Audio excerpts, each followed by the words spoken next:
Now, one of the first things you need to do with this Get Clients Now system is identify who your ideal customer is.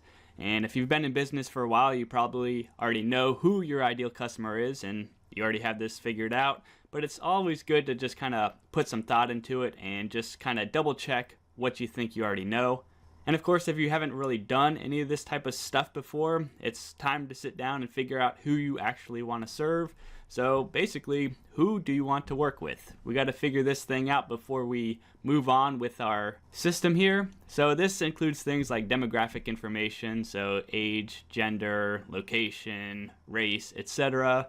And then maybe depending upon the service you're offering, you might need to take into account somebody's profession, maybe only deal with business people or people who own certain types of businesses or people with certain job titles, whatever it might be of who you prefer to work with. There also might be interests involved, so what people are interested in and what their hobbies are and what they do in their free time and all that type of stuff.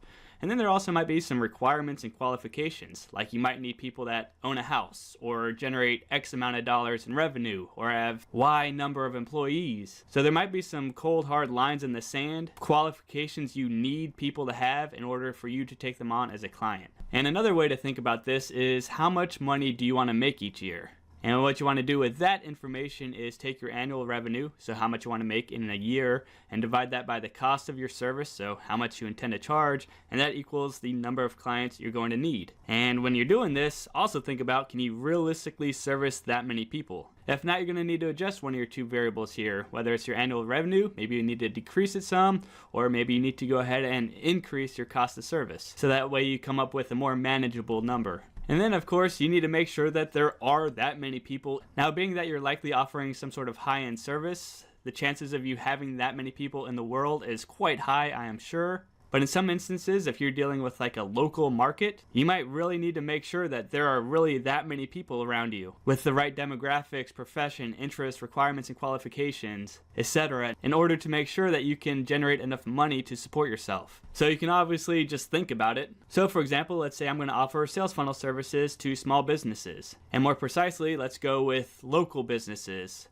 like the brick and mortar type businesses, and I want to help them drive leads and traffic into their business. And one of my requirements is I want to make sure that they are actually spending money on advertisements and they have some sort of ad budget already, so that way I don't have to teach them that like digital marketing is a good thing and they already are believers in digital marketing, but they just need a better way to do it. And let's say my sales funnel service is $5,000. I want to make $100,000 a year. I need 20 clients in order to accomplish that task. And just by thinking about it, I know for sure there are at least 20 small physical brick and mortar businesses that will need my services this year. So just take some time to think about your demographics, your professions, your interests, your requirements, and make sure that there is a market for it.